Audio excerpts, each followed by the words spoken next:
फिल्मी किस्से बाय राकेश में आपका स्वागत है। आज के एपिसोड में 1957 की क्लासिक प्यासा के बारे में कुछ अनसुनी बातें आपके साथ शेयर करेंगे। एपिसोड में दी जा रही जानकारी का ज्यादा हिस्सा दो किताबों से लिया गया है। सत्य सरन की book 10 Years with Guru Dutt, Abrar Alvi's journey, Yasser Usman की book Guru Dutt an unfinished story, जिसे हिंदी में ट्रांसलेट किया है महेंद्र नारायण सिंह यादव ने, गुरुदत्त एक अधूरी दास्तान।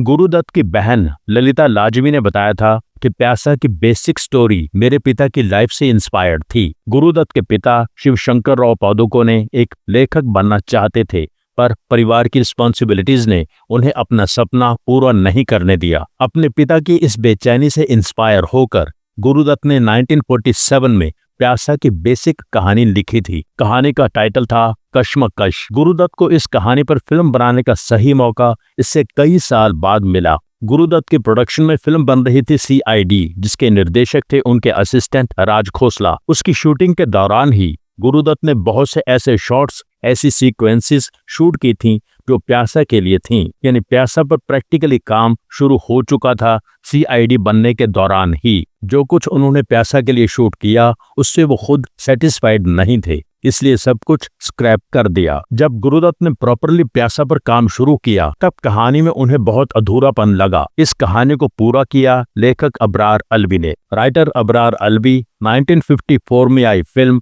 आर पार से ही गुरुदत्त के साथ जुड़ गए थे। 1955 में आई फिल्म मिस्टर एंड मिसेस 55 अभी बन ही रही थी जब अबरार अलवी ने अपनी पर्सनल लाइफ से जुड़ी एक खास कहानी गुरुदत्त को सुनाई थी। कहानी अबरार अलवी की लाइफ में आई एक लेडी गुलाबो के बारे में थी। पहले उस कहानी की खास बातें आपके साथ शेयर करते हैं, क्योंकि यह कहानी प्यासा का बहुत इंपॉर्टेंट हिस्सा बनी। जब गुरुदत्त की फिल्म आर पार बन रही थी तब अबरार अलवी अपने एक कजन के साथ बम्बई में रहते थे। एक बार उनके कुछ पुराने दोस्त हैदराबाद से कार ड्राइव करके बम्बई पहुंच गए और अबरार अलवी को तलाश करते हुए अबरार के पास भी पहुंच गए। दोस्त अबरार को भी अपनी कार में बिठाकर समंदर किनारे पहुंच गए, जहां छोटी छोटी हट्स बनी हुई थीं, छोटे छोटे कॉटेजेस। बाद में जुहू का यही एरिया बहुत फेमस जानकी कुटीर नाम से जाना जाने लगा। दोस्तों ने एक हट बुक कर रखी थी। थोड़ी देर बाद वहां कुछ लड़कियां आईं। लड़कियां 15-16 साल की थीं और एक 27-28 साल की थी। दोस्तों की जिद थी कि कोई एक चुननी पड़ेगी, तो अबरार ने बड़ी उम्र की औरत की ओर इशारा किया। अबरार ने बताया था कि वह औरत हैरान हो गई। उसने परेशान होकर कहा, इन कमसिन कलियों के होते हुए मुझे क्यों चुना? उसके बाद दोस्त लड़कियों के साथ घूमने चले गए, लेकिन अबरार वहीं उस लेडी के साथ कॉटेज में बैठे रहे, उससे बातें करते रहे। पता चला उसका नाम गुलाबो है। अबरार उस लेडी से लगातार बातें करते रहे। सुबह करीब 6 बजे जब अबरार के दोस्त लौटे तो सबको वहां से जाने की जल्दी थी। लड़कियों को भी वहां ड्रॉप करना था जहां से उन्हें पिक किया था। गुलाबो ने अबरार से कहा, कार तक मेरे साथ चलो। कार तक पहुंच गए और अबरार एक तरफ हो गए। अब गुलाबो को कार में बैठना था। अबरार ने बताया था कि अचानक गुलाबो ने मेरी कलाई पकड़कर कहा, मेरे साथ चलो ना, कुछ देर और साथ रहेगा। मैंने कहा, कार में इतनी जगह नहीं है कि हम सब बैठ सकें। तो उसने कहा, मेरी गोद में बैठ जा, और हंसने लगी। खैर, किसी तरह कार में सब लोग एडजस्ट हो गए। गुलाबो परेल में लालबाग इलाके में तेली गली में रहती थी। ये बस स्टैंड के पास दाईं तरफ पहली गली थी। जिस कोठे पर वो काम करती थी वो मुर्गी गली में था। गुलाबो ने अबरार का शुक्रिया किया और कहा कि पहली बार मुझसे किसी ने इतनी इज्जत से बात की है। इसलिए गुलाबो ने उस दिन के बाद से खुद ही अबरार से मिलने के तरीके ढूंढने शुरू कर दिए। अबरार ने बताया था कि शायद मेरे अंदर का लेखक उससे मिलना चाहता था। अबरार की गुलाबो से मुलाकातें होने लगी। हर हफ्ते में एक बार उनकी मुलाकात होती। फिर जब अबरार बिजी हो गए तो मुलाकात होने में बहुत समय निकल जाता था। गुलाबो ने बाद में अपनी असली कहानी भी बताई थी। गुलाबो जन्म से वेश्यावृत्ति के धंधे में नहीं थी। उसका जन्म हिंदू ब्राह्मण परिवार में हुआ था। उसका नाम था देवी। छोटी उम्र में उसका दिल एक सिपाही पर आ गया था। उसी के चक्कर में घर छोड़कर भाग गई। बाद में पता चला सिपाही शादीशुदा था। बेसहारा देवी को एक कोठे वाली मौसी ने सहारा दिया और देवी गुलाबो हो गई। जब अबरार और गुलाबो की दोस्ती गहरी होने लगी तो अबरार गुरुदत्त की फिल्म मिस्टर एंड मिसेस 55 में बिजी हो गए। उन दिनों को याद करते हुए अबरार ने बताया था कि मुझे कभी कभी ऐसा लगता था कि मैं गुलाबों की दोस्ती को सीरियसली नहीं ले रहा था। कई दिन अपनी शूटिंग में बिजी रहने के बाद एक दिन अचानक जब अबरार गुलाबों से मिलने पहुंचे तो पता चला गुलाबों को टीबी हो गई है। समय गुजरता रहा, अबरार कई महीने तक गुलाबों से मिलने नहीं जा सके। एक दिन गुरुदत्त ने अबरार को एक फिल्म देखने के लिए भेजा। रात के 9 बजे फिल्म खत्म हुई। अबरार डबल डेकर बस में बैठकर लौट रहे थे। ग्रांट रोड के इलाके से बस गुजरी। गुलाबों के इलाके के बहुत करीब से बस गुजर रही थी। अबरार ने सोचा बस से उतर जाता हूँ, आज गुलाबों से मिल लेता हूँ। फिर सोचा समय बहुत हो चुका है, इसके बाद कोई और बस नहीं मिलेगी। एक जगह बस रुकी, वहां से एक जनाजा गुजर रहा था। मरने वाले का चेहरा ढका हुआ नहीं था। अबरार ने देखा वो गुलाबों का चेहरा था। ये गुलाबों का जनाजा जा रहा था। गुरुदत्त ने अबरार से ये कहानी सुनकर अबरार के दिल में उठी इस तड़प को महसूस किया और इस गुलाबों को अमर करने का फैसला कर लिया। गुलाबों की कहानी को अपने अंदाज में प्यासा का हिस्सा बना लिया। अबरार अलवी ने गुरुदत्त से कहा था कि फिल्म का टाइटल होना चाहिए प्यास, क्योंकि कहानी एक ऐसे लेखक की है जिसे सक्सेस की, फेम की प्यास है। गुरुदत्त ने कहा इसे और कन्विंसिंग बनाने के लिए फिल्म का टाइटल रखते हैं प्यासा। सब इस पर सहमत हो गए। विकिपीडिया की इंफॉर्मेशन के अनुसार प्यासा की कहानी साहिर लुधियानवी और अमृता प्रीतम की कहानी से इंस्पायर्ड थी। प्यासा में जो किरदार माला सिन्हा और वहीदा रहमान ने निभाए, उसके लिए गुरुदत्त पहले नरगिस और मधुबाला को लेना चाहते थे, लेकिन वो दोनों डिसाइड नहीं कर पा रही थीं कि कौन सा रोल कौन निभाएगा। इसलिए गुरुदत्त ने उन दोनों की जगह माला सिन्हा और वहीदा रहमान को चुना। वहीदा रहमान को प्यासा के कैरेक्टर गुलाबों के लिए चुना गया था, पर इससे पहले उनसे सीआईडी में एक इम्पोर्टेंट रोल करवा लिया था। ये सब आपको वहीदा रहमान के एपिसोड में बताया था। गुरुदत्त अपनी फिल्म को कलकत्ता के रेड लाइट एरिया में शूट करना चाहते थे, लेकिन उनके यूनिट पर रेड लाइट एरिया के लोगों ने हमला कर दिया। फाइनली गुरुदत्त को बंबई में सेट लगाना पड़ा। गुरुदत्त चाहते थे कि फिल्म का मेन कैरेक्टर विजय दिलीप कुमार निभाएं। दिलीप कुमार के साथ प्यासा क्यों नहीं बन पाई, वो कहानी डिटेल में जानने के लिए आप ये एपिसोड देख सकते हैं, जिसका थंबनेल इस वक्त स्क्रीन पर है। इस वीडियो का लिंक भी डिस्क्रिप्शन में मिल जाएगा। अबरार अलवी ने बताया था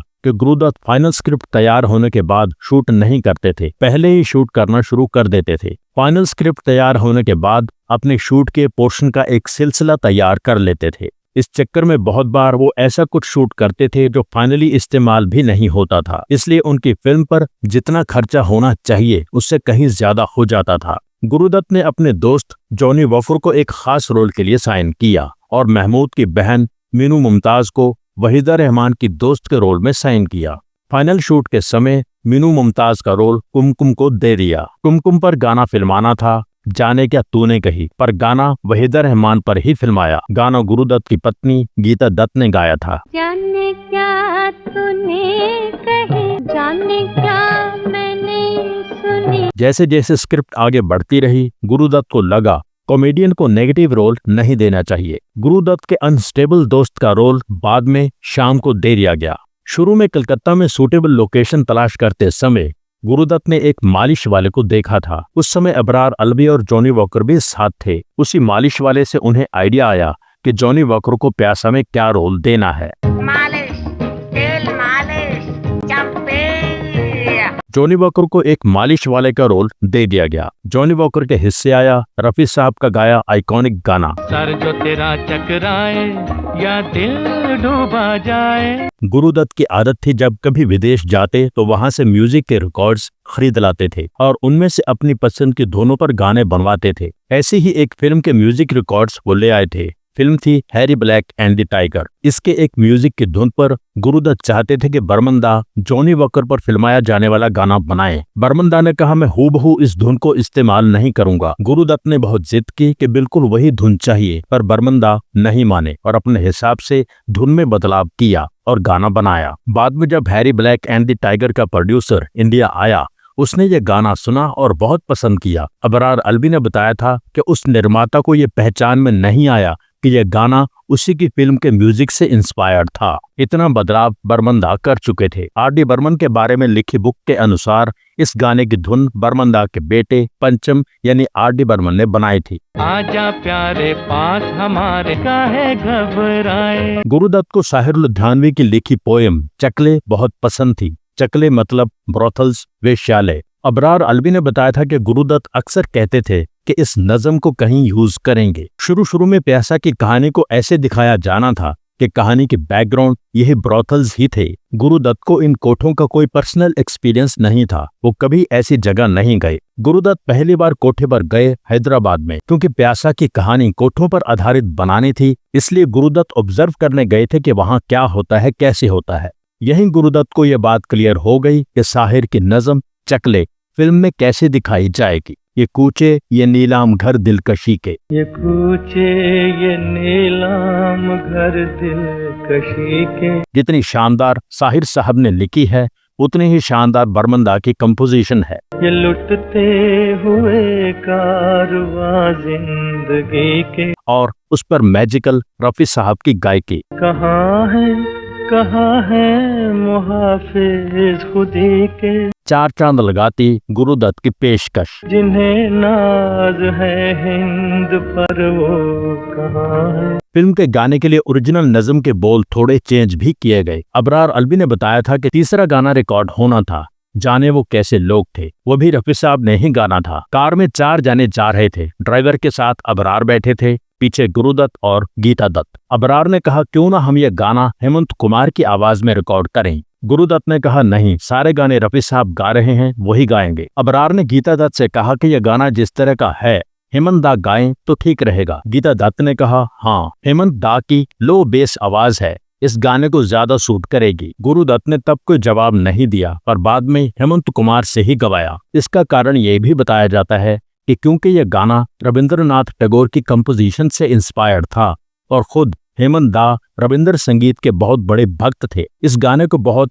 सहजता से गा सकते थे। हमने तो जब कलियां मांगी कांटों का हार मिला। एक बात और थी कि बर्मन दा ने हेमंत दा से वादा किया था कि मैं आपसे हर साल एक गाना तो जरूर गवाऊंगा ही। जो भी हुआ, ये गाना हेमंत दा ने गाया और गाने का मैजिक आज भी बरकरार है। जाने वो कैसे लोग थे जिनके प्यार को प्यार मिला। एक बार एक गाने की सेटिंग थी। गुरुदत्त, अबरार अलवी और मोहम्मद रफी गुरुदत्त के घर पर मौजूद थे। SD बर्मन आने वाले थे। अबरार अलवी ने रफी साहब से कहा कि साहिर की यह गजल है जिसकी धुन तैयार होनी है। जब तक बर्मंदा आते हैं आप अपने अंदाज में इस गजल को गाइए, आप भी तो संगीत के माहिर हैं। रफी साहब ने एक पल के लिए सोचा, फिर अपने अंदाज में गाना शुरू कर दिया। गुरुदत्त ने अपने टेप रिकॉर्डर पर रफी साहब की आवाज रिकॉर्ड कर ली। रिकॉर्डिंग काफी साफ हुई थी। रिकॉर्डिंग में जो थोड़ी साउंड की क्लियरेंस की कमी थी उसने इसे और भी ऑथेंटिक बना दिया, क्योंकि जहां इस गजल को फिल्माना था वहां ऐसा लगा कि गुरुदत्त ही गा रहे हैं। तंग आ चुके हैं कश्मकश जिंदगी से हम, तंग आ चुके हैं कश्मकश जिंदगी से हम। इसे गजल को 1958 की फिल्म लाइट हाउस में भी इस्तेमाल किया गया। अशरफ भोसले ने गाया था, संगीतकार एन दत्ता। पर प्यासा की धुन को OP नैयर ने अपनी फिल्म के गाने में इस्तेमाल किया। फिल्म थी एक मुसाफिर एक हसीना, गाना था हमको तुम्हारे इश्क ने क्या क्या बना दिया। तंग आ चुके हैं कश्मकश जिंदगी से हमको तुम्हारे इश्क ने क्या क्या बना दिया। अबरार का कोई ऑपरेशन होना था, इसलिए कई हफ्ते वो गुरुदत्त से और प्यासा की शूटिंग से दूर रहे। इस बीच गुरुदत्त प्यासा का काम आगे बढ़ाते रहे। गुरुदत्त ने वो सीन तैयार कर लिया था जब वो कहानी में अपनी ही डेथ एनिवर्सरी पर हो रहे फंक्शन में आते हैं। अबरार ने अभी इस सीन के डायलॉग्स नहीं लिखे थे। अबरार ने गुरुदत्त से कहा कि आप साहिर साहब से गाना लिखवा लो, गाना रिकॉर्ड करवा के शूट करो, मैं बाद में उस हिसाब से डायलॉग्स लिख दूंगा। साहिर साहब ने सारे गाने लिखे थे। अबरार अलवी ने कहा था कि यह गाना लिखते समय शायद साहिर प्यासा का बेसिक प्लॉट भूल गए थे। मैंने कहानी 1950 के दशक के बीच में सेट की थी। साहिर साहब ने लिखा, ये महलों, ये तख्तों, ये ताजों की दुनिया, ये बोल इस कहानी के साथ मैच नहीं कर रहे थे। और गुरुदत्त ने गाना फिल्मा भी लिया था। महलों, ये तख्तों, ये ताजों की दुनिया। गुरुदत्त ने मुझे गाना दिखाया। गाना बहुत अच्छा शूट हुआ था। और गाने के बोल मुझे ठीक नहीं लगे। मैंने गुरुदत्त को समझाया कि हम डेमोक्रेसी के दौर में कहानी दिखा रहे हैं, यहाँ महलों तख्तों ताजों की कोई बात नहीं है। अब गाने के बोल चेंज नहीं हो सकते थे। मैंने रहमान के डायलॉग्स इस बात को ध्यान में रख के लिखे कि गाना जब शुरू हो तो गाने के बोल जस्टिफाइड लगें। रहमान शायर के बारे में बोलते हैं, जिस दुनिया में वो गुमनाम रहे, आज वही दुनिया उन्हें अपने दिलों के तख्त पर बिठाना चाहती है, उन्हें शोहरत का ताज पहनाना चाहती है, उन्हें गरीबी और मुफलिसी की गलियों से निकालकर महलों में राज कराना चाहती है। जिस दुनिया में वो गुमनाम रहे, आज वही दुनिया उन्हें अपने दिलों के तख्त पे बिठाना चाहती, उन्हें शोहरत का ताज पहनाना चाहती, उन्हें गरीबी और मुफलिसी की गलियों से निकालकर महलों में राज कराना चाहती। और इस तरह गाना कंप्लीट हो गया। ये महलों, ये तख्तों, ये ताजों की दुनिया। ये दुनिया अगर मिल भी जाए तो क्या है। गुरुदत्त को बंगाली फोक म्यूजिक बहुत पसंद था, बाउल संगीत भी बहुत पसंद था, और इस संगीत के तरफ एस.डी. बर्मन का झुकाव तो था ही। इसलिए गुरुदत्त चाहते थे कि इस तरह का एक गाना मेरी फिल्म में होना चाहिए। तो गाना बना और गीता दत्त ने गाया, आज सजन मोहे अंग लगा लो। आज सजन मोहे अंग लगा लो, जन्म सफल हो जाए। गीता दत्त का गाया एक और गाना फिल्म में रखा गया, और ऑडियंस का नेगेटिव रिस्पांस देखकर फिल्म से निकाल दिया गया। फिरे पर दिन हमारे, फिरे ना फिरे ना फिरे ना। रफी साहब और गीता जी का गाया एक और गाना फिल्म में रखा, पर ऑडियो रिकॉर्ड्स पर नहीं रखा। हो लाख मुसीबत रास्ते में।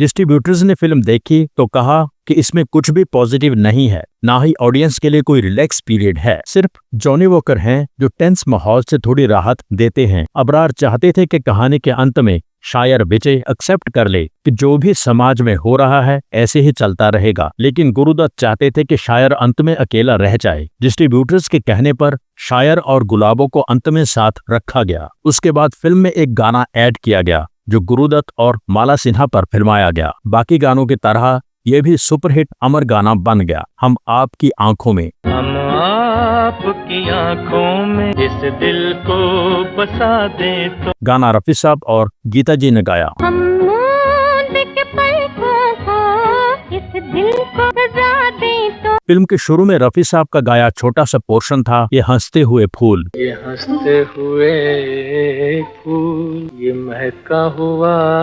गुलशन। एक छोटी सी गजल और है, जब गुरुदत्त माँ की मौत के बाद अपने दोस्तों के साथ पीते हैं, गम इस कदर बढ़े मैं घबरा के पी गया। गम इस कदर बढ़े घबरा के पी गया। एस.डी. बर्मन और साहिर लुधियानवी की साथ में ये आखिरी फिल्म थी। साहिर साहब का कहना था कि फिल्म गीतकारों के लिखे गानों की वजह से हिट होती है, न कि संगीतकार के बनाई धुनों की वजह से। बर्मंदा का कहना था कि जनता के कानों में पहले धुनें पहुंचती हैं, फिर पता चलता है कि क्या गाया जा रहा है। अच्छी धुन हो तो कमजोर शायरी वाला गाना भी हिट हो जाता है। साहिर साहब का ऐसा ही आर्ग्यूमेंट जयदेव के साथ भी हुआ था 1963 में आई फिल्म मुझे जीने दो के दौरान।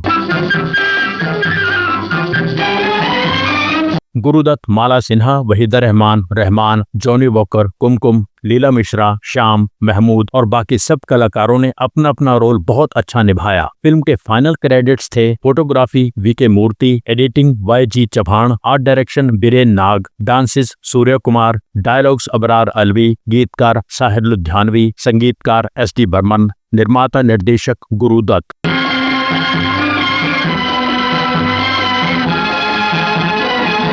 भाभी, मेरी नज़्मों की फाइल कहाँ? औरतों को क्या दीदे दिखाते हो? मुझसे बात करो, मुझसे। मैंने वो रद्दी दस्ताने में बनिया को बेच दी। आप जैसा जाहिल उन्हें रद्दी समझेगा।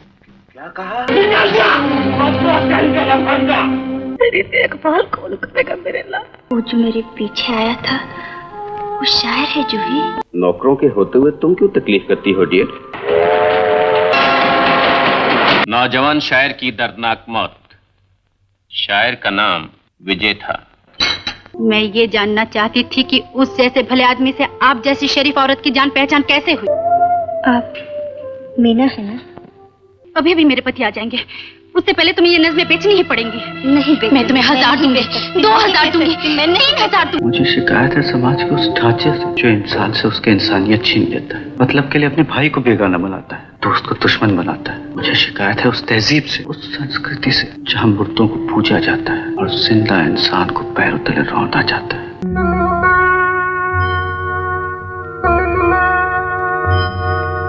बॉक्स ऑफिस इंडिया पेज के हिसाब से प्यासा की नेट कलेक्शन 1.5 करोड़ के आसपास थी। प्यासा 1957 की तीसरी सबसे बड़ी हिट थी, मदर इंडिया और नया दौर के बाद। बजट की कोई सही जानकारी अवेलेबल नहीं है। कमर्शियल सक्सेस तो एक पहलू है। इस फिल्म ने जो नाम कमाया, भारतीय सिनेमा में जो स्टेटस इसे हासिल है वो बहुत ऊंचा है। मैक्सिमम सिनेमा लवर्स और मैक्सिमम फिल्म मेकर्स इस फिल्म को अपनी पसंद की फिल्मों में बहुत ऊंचा स्थान देते हैं। प्यासा को दुनिया भर की ग्रेटेस्ट फिल्मों में शामिल किया जाता है। 1980 के दशक में प्यासा को यूरोप में दिखाया गया और वहां कमर्शियली बहुत कामयाब रही। 2004 में साइट एंड साउंड मैगजीन ने एक फीचर तैयार किया, celebrating the relationship between cinema and music. उसमें प्यासा के साउंड ट्रैक को one of the best music के तौर पर मेंशन किया गया। 2005 में टाइम मैगजीन ने 100 ग्रेटेस्ट फिल्म की लिस्ट में प्यासा को शामिल किया। है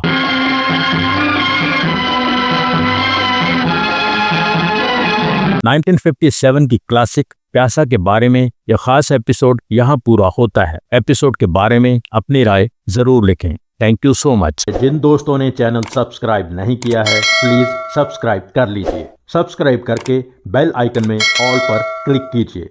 एपिसोड लाइक कीजिए, शेयर कीजिए, कमेंट कीजिए। Thank you so much for watching.